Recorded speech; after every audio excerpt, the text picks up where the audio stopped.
Welcome back. So, we have finally reached the beginning of the 21st century in our look at Christmas past, and we are going to see what the 21st century has in store for us that might be a little different than what we saw in the 20th century.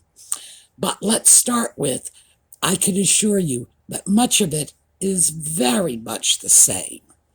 So, when we come back,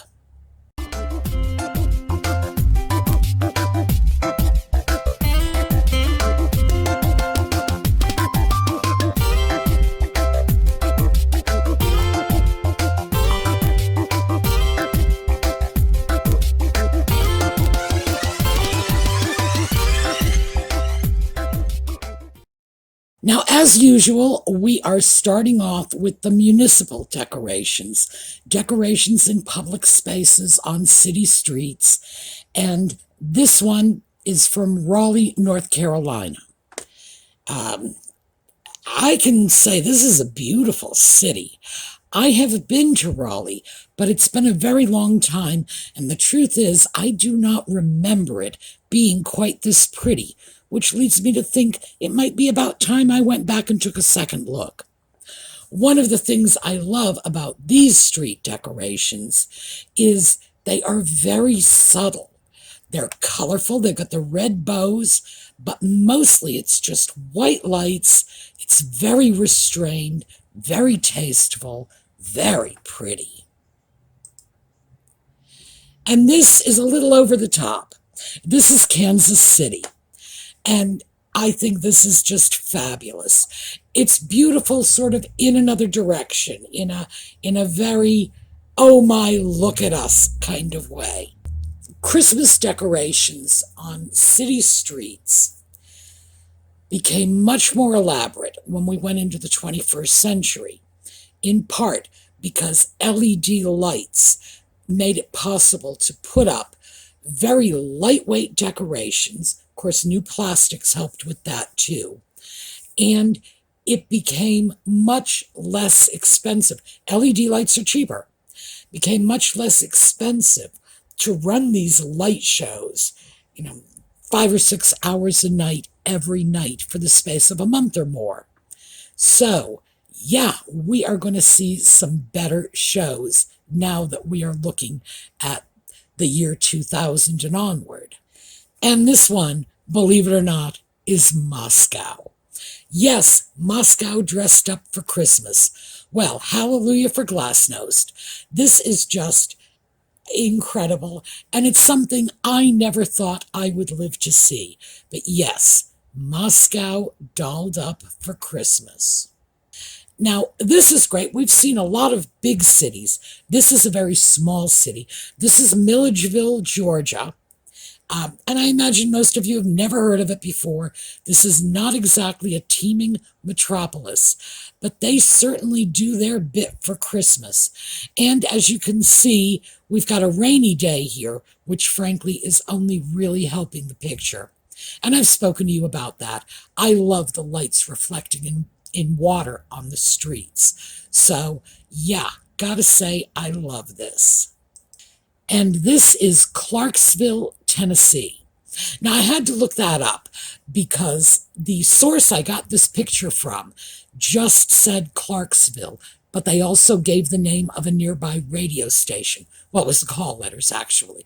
So I was able to look it up because there have got to be a dozen or more Clarksvilles in the United States. And this is just so pretty.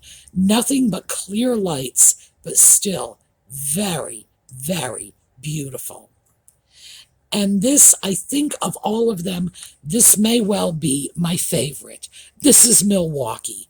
And I have to say, there is something so charming about those two little kids sitting inside that giant Christmas bauble.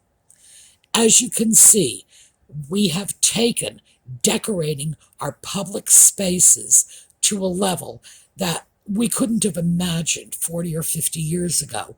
We just didn't have the technology to do this. So, let's get on to the decorations in our own homes, and in particular, our Christmas trees. Well, in the 1990s, it was monochromatic Christmas trees, mostly just plain white. And when we get into the 2000s, we still have a bit of that. We still have much less diversity of color in our trees, but we do have color. And the color for 2000 to 2010 was blue. That was the overwhelmingly dominant color in this period.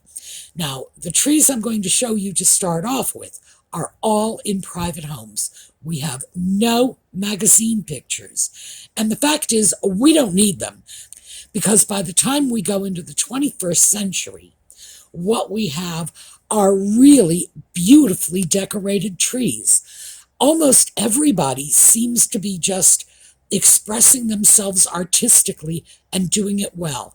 I have no idea what happened, where we finally just got some sense of how to properly decorate a tree, but by golly, we did, and you will see as we move forward.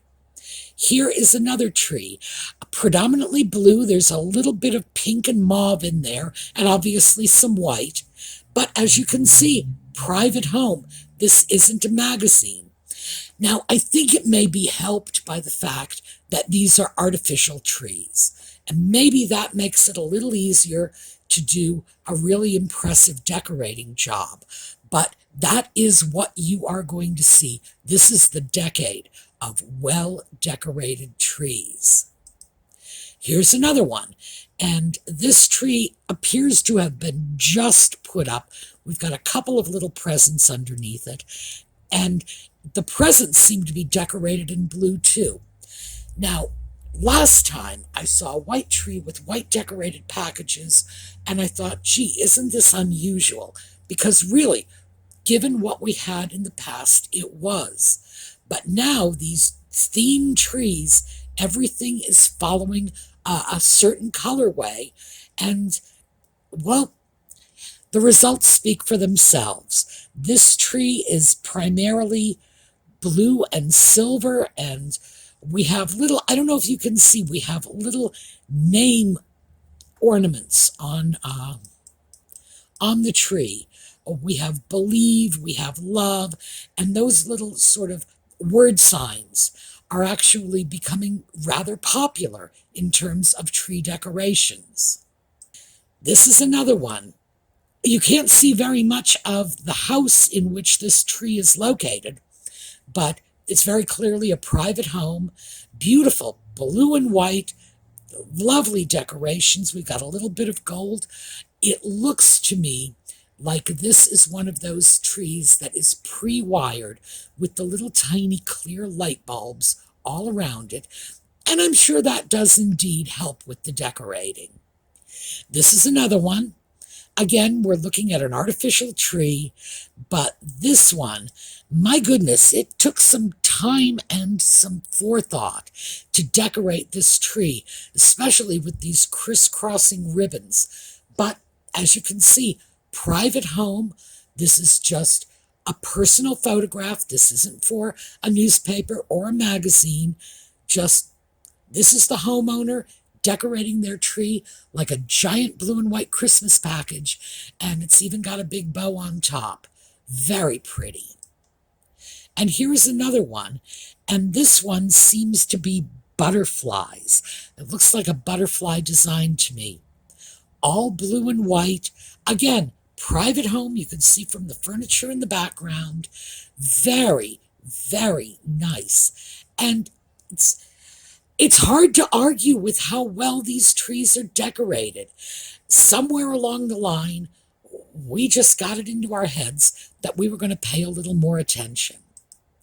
And here is another one, a beautiful blue and white tree in a private home, wonderfully decorated. This one really has a lot of decoration on it. In fact, it's very hard to see anything of the tree behind these beautiful blue and white ornaments. Lovely. And this one, again, uh, what I like about this one is this tree is in front of the window, and they waited until the light was behind the tree and then shot it, giving it this wonderful glow. Again, blue and white. We are just dealing with a limited color palette on these trees. And who knows, perhaps that's the key to these beautifully decorated trees. But definitely, we were doing something right. And yet another blue and white tree, a lot of silver in this one. And notice the little packages down below, all blue and silver. Very pretty. That looks like it is probably a smaller tree than some of the others we've seen. I don't know. Since there's no furniture here, it's hard to get a sense of the scale.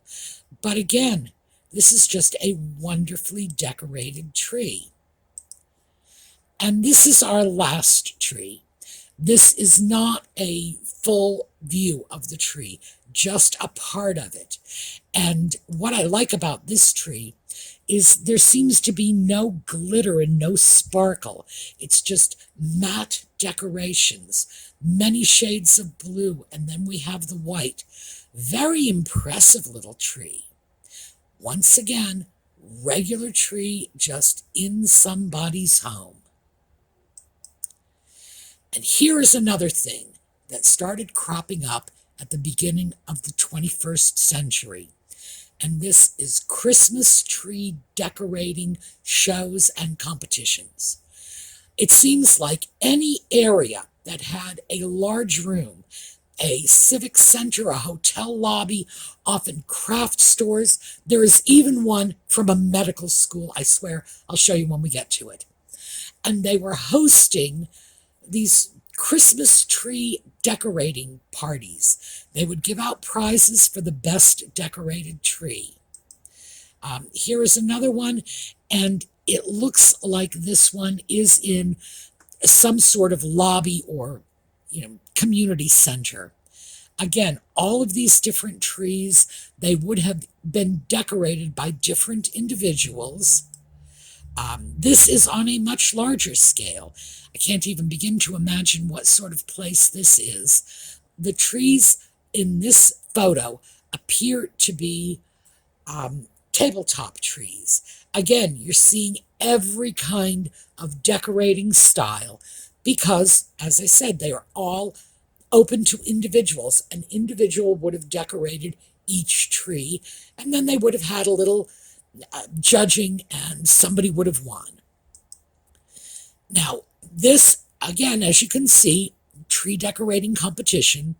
This one is a Grinch. Oh, and we have the Cat in the hat on top of the tree. So this is the Dr. Seuss tree. Got to have a Dr. Seuss tree. This is the medical school I mentioned. And it's in the lobby of one of their class buildings. And just individually decorated trees. Very, very interesting. And they are assigned. So, for example, the tree on our left is the class of 2023. So they are still medical students there. I don't see any attributions for the others, but each individual class in medical school is apparently decorating their own trees, including the little Grinch. This one, again, a contestant in a tree decorating competition. And because I showed you so many blue and white trees in private homes, take a look at this. This one is red and white, and you can see in the background on the left a gold tree. People just let their creativity go wild. This one is lovely. This is top hats and candy canes, all pink, red, and white. Again, nothing like those blue trees. This one, red and white. I think I probably chose more red and whites because of all the blue I had shown earlier. It's very pretty. When you look at this, we've got candy canes and ribbons, and all of the ornaments are red and white, but all very, very different. This is another one, and my goodness, you can't even see the tree underneath this. I like the fact that they altered the shape of the tree. There's so much flowing out of this tree that it's hard to even see that pyramid Christmas tree shape. Very nicely decorated. Once again, a strict color scheme of red and white. Here is another one. Red, white, and green on this one because they've got elves coming in and out of the tree. It looks like they're just digging in there. This is a wonderful, whimsical tree. I certainly hope that whoever entered this tree in the competition won, because as far as I'm concerned, they deserved it. So let's take a look at the toys. Christmas 2000. The number one toy was the Razor scooter. And this was a variation on the old-fashioned scooters that we had in going back into the 30s.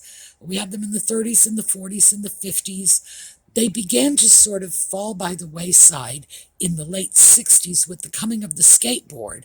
But then they came back with a vengeance in 2000. 2001, the number one toy was Bratz dolls. They are sort of saucy Barbies. I guess that's the best way to put it. Yes, Barbie with attitude. They were just huge. 2002, Beyblades. These little toys, and I think they are variations on yo-yos. I'm not really sure. Big thing, they were relatively inexpensive, as opposed to, for example, those Razor scooters we just saw, which were not cheap. But Bratz dolls, Beyblades, relatively inexpensive toys, the sort of thing you might be able to get away with as stocking stuffers. 2003, Robo Sapien, this giant electronic, like robot Terminator toy. Yeah, it's interesting because I had thought that what was happening was we were getting away from these sort of mega monster toys for a while, especially in the 90s. But it seems that we've just gone right back to it. Hugely, hugely popular. This toy was number one in 2003, and I believe it was the number two toy in 2004. It had a very long period of popularity. 2004, the number one toy was the Nintendo DS, which, again, gaming console. The gaming consoles had come into our homes, and they were here to stay. It was inevitable that video games or computer games were going to be under everyone's Christmas tree. No matter what, it was just a question of which particular game setup it was going to be. But yeah, everybody was going to get one of these electronic games. 2005. This is the Xbox 360. And this is sort of the state-of-the-art video game console at the time. Massively popular, remained massively popular for a long, long time. 2006, Sony PlayStation. Once again, there was a video game under the tree, some sort of gaming console. It just depended. Xbox, PlayStation, Nintendo, it was going to be there. This, however, is a little interesting. iPad Touch. So what we have is more of a portable computer. A lot of gaming function, but also a lot of other things you could do with it. I was glad when these toys, and I say that with caution, came onto the scene because they were indeed a little more educational. They required a little more from the child who was going to be playing with it. Now, remember we had Tickle Me Elmo. That was a huge toy in the 90s. What we have here is Elmo live. And Elmo, at this point, is no longer just laughing when you tickle him. He's like moving his arms and legs and doing a little dance. So yes, we had Elmo. And Elmo will remain popular. This is a toy that had probably a good 20-year shelf life. Amazing when you think about it. 2009, this is great. The number one toy was the Nook, and that was the precursor to the Kindles and the Amazon Fires and all of those little reading devices. This was great. I cannot tell you how thrilled I was when this one came along and we were getting our kids' books and they weren't complaining. Ah, the good old days. So let's move from toys to Christmas cards, because we have been taking a look at those. Now, I believe I showed you a Kardashian Christmas card from sometime in the 1990s when the Kardashians were very small. Now they are bigger and they're falling out of their clothing, so that's how you can tell they are Kardashians. Interestingly enough, we've still got Bruce Jenner here, and he's still Bruce at this point. My, just, I don't even know what to say. Those people have been around for a long time. This is Prince Charles. This is his 2002 Christmas card. And he has William and Harry. They have a very contrived picture here. They're all sitting with their elbows on their knees and their chins on their fists. Very much that same sort of stupid posed Christmas picture that everybody has been doing. At this point, it will have been a good 20 or 30 years people have been doing these pictures. But yes, take a look. Just the boys were just kids and Charles was much, much younger. And sticking with the royal family, we have Queen Elizabeth and Prince Philip. This is 2006. This is their Christmas card. This showed up at an auction site. That's how I got this picture. Apparently, they gave the Christmas card to someone, and either that person disposed of it, or who knows, they may have passed on, and, their heirs or someone brought it to an auction site. Yeah, what can I say? I would have kept it, but then again, you just never know. So, we have Elizabeth and Philip. It's nice to see them both again, isn't it? And now moving away from the very personal Christmas cards. And those were mostly just because those family pictures take us back in time. Let's take a look at the more generic Christmas cards. What you're going to notice about these is these Christmas cards are really not very Christmassy. They are just holiday greeting cards. So here we have birds on trees. It's a very pretty card, black and white with a little bit of red. We don't even have a Merry Christmas on the front of it. We just have a sort of season greetings message on the interior. This one is a Christmas card, but notice that it's not a contemporary Christmas card. The reason cards like these were sifting in and becoming more acceptable is because they were so obviously old-fashioned. Modern cards were no longer Christmassy. So if you wanted an absolute Christmas message, odds are you were going to have to go off and find a very old-fashioned looking card to go along with the rather old-fashioned message. Now, the reason this is so very, very interesting to me is because this is the point at which we were starting to look at inclusiveness in the holiday season. We were no longer just saying Merry Christmas to everybody we saw, without regard for whether or not Christmas was part of their cultural tradition. People started saying, well, happy holidays. And there was a lot of resistance to that. That strikes me as odd because, just a little personal disclosure, I grew up in a very diverse community. Not everyone celebrated Christmas. And it was just, I don't know, I guess for me, not recognizing the fact that other people celebrated differently just seemed a little rude, a little insensitive. So I have to say that I personally was very happy when we said happy holidays or season's greetings or something that wasn't quite so, let me slam my religious beliefs in your face whether you like it or not.